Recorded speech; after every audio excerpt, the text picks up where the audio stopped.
Hello friends, welcome to my channel. আজকের আমি একটা নতুন নোটিফিকেশন নিয়ে হাজির হয়েছি। আজকের নোটিফিকেশানের বিষয়টা একটু আলাদা। তোমরা যারা পড়াশোনা করছো বা ব্যাংকে চাকরি করতে চাও, তাদের জন্য আজকের এই নোটিফিকেশানটা ভীষণভাবে গুরুত্বপূর্ণ। ব্যাংকে যারা চাকরি করতে চাও, যা ব্যাংকিং চাকরির জন্য যারা পড়াশোনা করছো বা এখন যারা পড়াশোনার মধ্যেই আছো, তাদের জন্য এই নোটিফিকেশানটা খুবই গুরুত্বপূর্ণ। পড়াশোনা করতে করতেই পয়সা ইনকাম করতে পারবে। তো এটা নোটিফিকেশানের বিষয়টা কি? এটা ব্যাঙ্ক অফ বরোদা থেকেই নোটিফিকেশানটা রিলিজ হয়েছে। ব্যাঙ্ক অফ বরোদা থেকেই কি বলা হয়েছে যে engagement of অ্যাপ্রেন্টিসিস in bank of Baroda under the apprentice act 1961। অর্থাৎ ব্যাঙ্ক অফ বরোদার তরফ থেকে অ্যাপ্রেন্টিস রিক্রুট করা হবে বা নিয়োগ করা হবে। অর্থাৎ অ্যাপ্রেন্টিস নিয়োগ করা হবে বলতে এখানে ট্রেনিং দেওয়া হবে। 1 বছরের ট্রেনিং একটা দেওয়া হবে। তারপরে সেই ট্রেনিংয়ের পরে কিন্তু সার্টিফিকেট দেওয়া হবে, যে সার্টিফিকেটটা তুমি ওই ব্যাংকের ক্ষেত্রে বা অন্যান্য ব্যাংকে চাকরির ক্ষেত্রে কাজে লাগাতে পারো। মানে ভীষণভাবে গুরুত্বপূর্ণ, অনেক অ্যাডভান্টেজ পাবে চাকরির ক্ষেত্রে।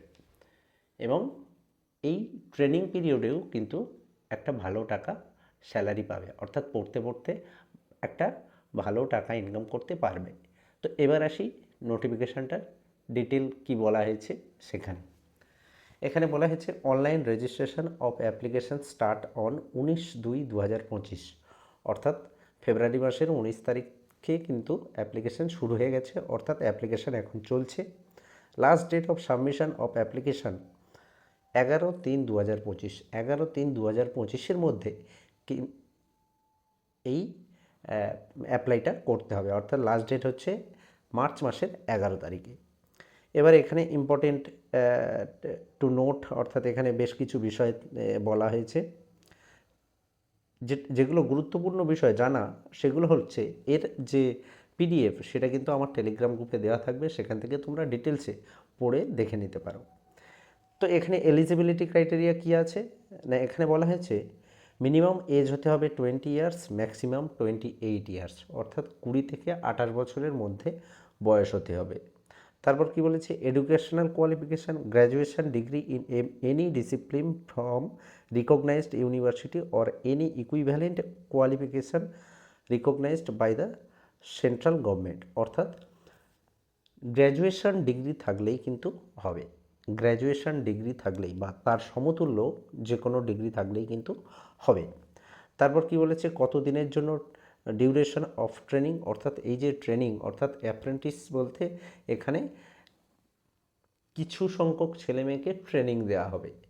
এবারে সেই ট্রেনিংয়ের পরে তোমরা ব্যাংকিং কাজের জন্য অ্যাপ্লাই করতে পারো, বা যেখানে তুমি ট্রেনিং করছো সেখানে তারা কন্ট্রাকচুয়াল বা তোমাকে রাখতে পারে, পরবর্তীকালে পার্মানেন্ট জব হিসাবে তোমাকে কাজের সুযোগ দিতে পারে।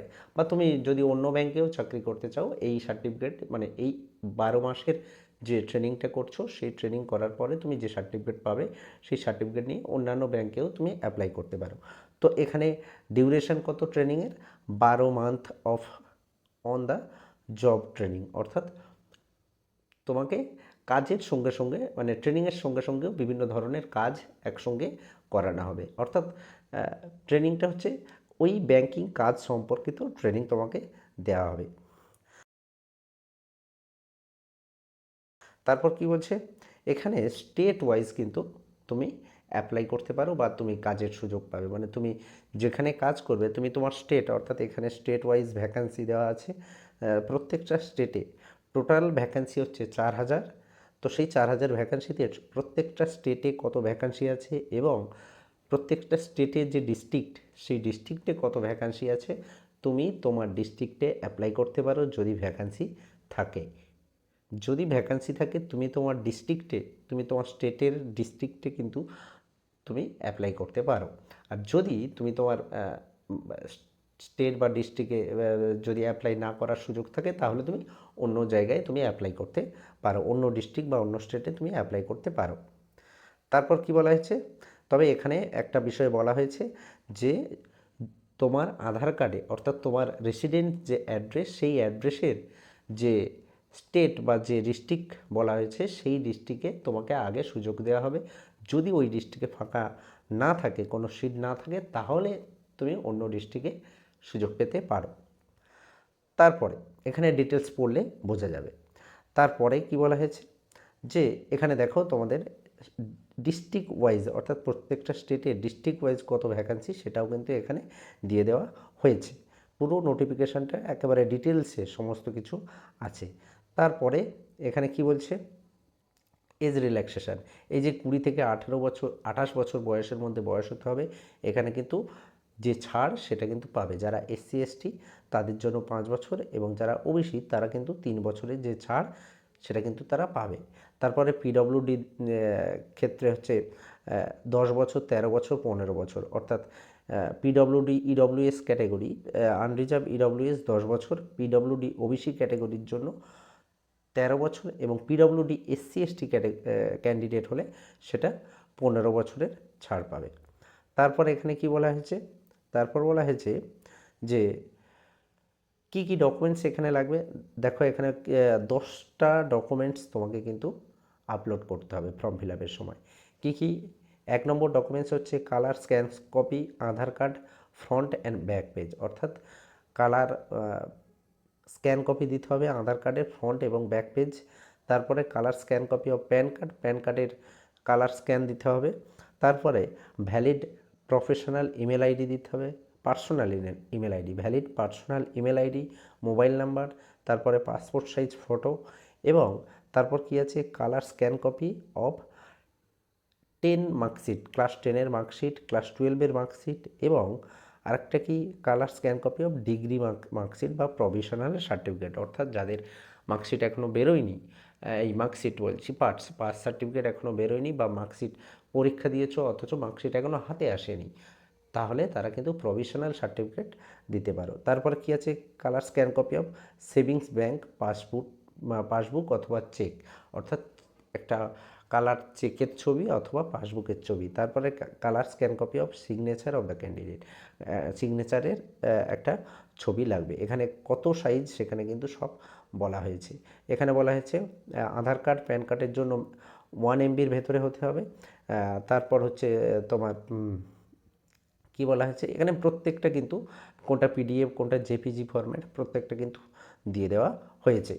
তারপর এখানে বলা হয়েছে যে পরীক্ষার কথা এখানে কি বলা হয়েছে, অনলাইন এক্সামিনেশন হবে, তারপর ডকুমেন্ট ভেরিফিকেশন হবে, তারপরে হচ্ছে লোকাল ল্যাঙ্গুয়েজ টেস্ট, অর্থাৎ তুমি যে এরিয়ায় কাজ করতে চাও বা যে এরিয়াতে তুমি অ্যাপ্লাই করবে সেখানকার লোকাল ল্যাঙ্গুয়েজ কিন্তু তোমাকে জানতে হবে। এখানে এই কাজের ক্ষেত্রে একটা সুবিধা হচ্ছে কোনো ইন্টারভিউ থাকবে না, তুমি একটা রিটেন টেস্ট তোমাকে দিতে হবে, রিটেন টেস্টে পাস করলে তুমি এই কাজের সুযোগটা বা এই ট্রেনিংয়ের সুযোগটা তুমি পেয়ে যেতে পারো। অনলাইন একটা পরীক্ষা দিতে হবে, এবং সেই পরীক্ষায় কিন্তু কোনো নেগেটিভ মার্কিং থাকবে না, কোনো নেগেটিভ মার্কিং নেই।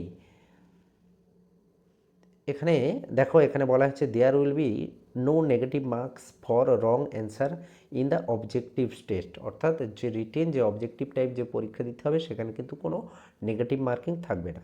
এবার আসে হচ্ছে পরীক্ষাতে কী কী থাকবে, যে অনলাইন যে পরীক্ষা হবে সেখানে কী কী থাকবে, সেখানে টোটাল 100 মার্কসের একটা পরীক্ষা দিতে হবে, 100 মার্কসের পরীক্ষা দিতে হবে। সেখানে কী কী থাকছে, জেনারেল অ্যান্ড ফিনান্সিয়াল অ্যাওয়ারনেস, অর্থাৎ ফিনান্সিয়াল এবং জেনারেল অ্যাওয়ারনেসের উপরে প্রশ্ন থাকবে, 25টা প্রশ্ন 25 নাম্বার। তারপরে কোয়ান্টিটেটিভ অ্যান্ড রিজনিং অ্যাপটিটিউড থাকবে 25টা প্রশ্ন 25 নাম্বার, কম্পিউটার নলেজ 25টা প্রশ্ন 25 নাম্বার, জেনারেল ইংলিশ 25টা প্রশ্ন 25 নাম্বার। 60 মিনিটের পরীক্ষা তোমাকে দিতে হবে। মিডিয়াম অফ দ্য টেস্ট, অর্থাৎ ইংলিশ যেটা জেনারেল ইংলিশ সেখানে ইংলিশেই প্রশ্ন হবে, বাকি সমস্ত কিছু কিন্তু ইংলিশ এবং হিন্দিতে প্রশ্ন হবে। এই হচ্ছে পরীক্ষার বিষয়। 100 নম্বরের পরীক্ষা হবে, 60 মিনিট অর্থাৎ 1 ঘন্টা সময় পাবে। সেই 60 মিনিটের মধ্যে তোমাকে পরীক্ষা দিতে হবে। তবে একটা সুবিধা, এখানে কোনো নেগেটিভ মার্কিং নেই। তো পরীক্ষায় পাশ করার পরে তারপর কিন্তু তোমার ডকুমেন্টস ভেরিফিকেশান হবে, তারপর তুমি কিন্তু এই কাজের সুযোগ বা এই ট্রেনিংয়ের সুযোগটা তুমি পেয়ে যেতে পারো। আর হচ্ছে যেখানে তুমি চাকরি করবে সেখানকার লোকাল ল্যাঙ্গুয়েজ কিন্তু তোমাকে জানতে হবে। এইবারে স্যালারি বা স্টাইপেন্ড, যেটা হচ্ছে তুমি ট্রেনিং, যেহেতু এখানে স্টাইপেন্ড বলা হচ্ছে, অর্থাৎ ট্রেনিং করতে করতে তুমি যে টাকাটা পাবে সেই টাকাটা এখানে বলা হয়েছে মেট্রো অ্যান্ড আরবান ব্রাঞ্চ, অর্থাৎ যদি এমন জায়গায় চাকরি পেয়েছো বা এমন জায়গায় তুমি ট্রেনিংটার সুযোগ পেয়েছো সেটা হচ্ছে মেট্রো এরিয়া বা আরবান এরিয়ায়, সেই ব্রাঞ্চ, ব্যাংকের যে ব্রাঞ্চ সেটা হচ্ছে মেট্রো অ্যান্ড আরবান এরিয়া, সেখানে তুমি 15,000 টাকা পার মান্থ স্টাইপেন্ড পাবে। এবং রুরাল অ্যান্ড সেমি আরবান, অর্থাৎ গ্রাম্য আর সেমি আরবান মানে শহরমুখী, মোটামুটি শহরমুখী, তার সেখানে হচ্ছে 12,000 টাকা পার মান্থ তুমি এই টাকাটা স্টাইপেন্ড হিসাবে পাবে। তো এই মোটামুটি হচ্ছে নোটিফিকেশনের বিষয়। ও এখানে আরেকটি বিষয় এখানে বলা হয়েছে যে ফর্ম ফিল আপের জন্য কত টাকা দিতে হবে। কি বলা হয়েছে, জেনারেল, ইডব্লিউএস অ্যান্ড ওবিসি ক্যান্ডিডেটদের জন্য 800 টাকা দিয়ে ফর্ম ফিল আপ করতে হবে, এসসি এসটিদের জন্য হচ্ছে 600 টাকা এবং পিডব্লিউডির ক্যান্ডিডেটদের জন্য 400 টাকা দিয়ে ফর্ম ফিল আপ করতে হবে। তো এই হলো মোটামুটি নোটিফিকেশানের মূল বিষয়। এবারে নোটিফিকেশানটা যদি তোমরা ডিটেলসে পড়তে চাও তাহলে আমার এই ভিডিওর মাঝে একটি কিউআর কোড থাকবে, সেই কিউআর কোড স্ক্যান করে তুমি এই নোটিফিকেশানটা পেয়ে যাবে। কিউআর কোড স্ক্যান করলে আমার টেলিগ্রাম গ্রুপে জয়েন হতে পারবে, সেখানে এই নোটিফিকেশানটি দেওয়া থাকবে, সেখান থেকে তুমি নোটিফিকেশানটা পুরোটা ডিটেলসে পড়ে নিতে পারো, সেখানে পিডিএফ দেওয়া থাকবে। তো আজ এ পর্যন্তই। আবার এর পরবর্তী কোনো নোটিফিকেশান বা নতুন কোনো চাকরির খবর আসলে কিন্তু আমি এই চ্যানেলে দিয়ে থাকি। তো চ্যানেলটা যদি তোমাদের মনে হয় তোমরা সাবস্ক্রাইব করতে পারো, হ্যাঁ, এরকম নোটিফিকেশান পাওয়ার জন্য তোমরা চ্যানেলটাকে সাবস্ক্রাইব করে নিতে পারো। তো আজ এ পর্যন্তই, দেখা হবে আবার পরের ভিডিওতে। ধন্যবাদ।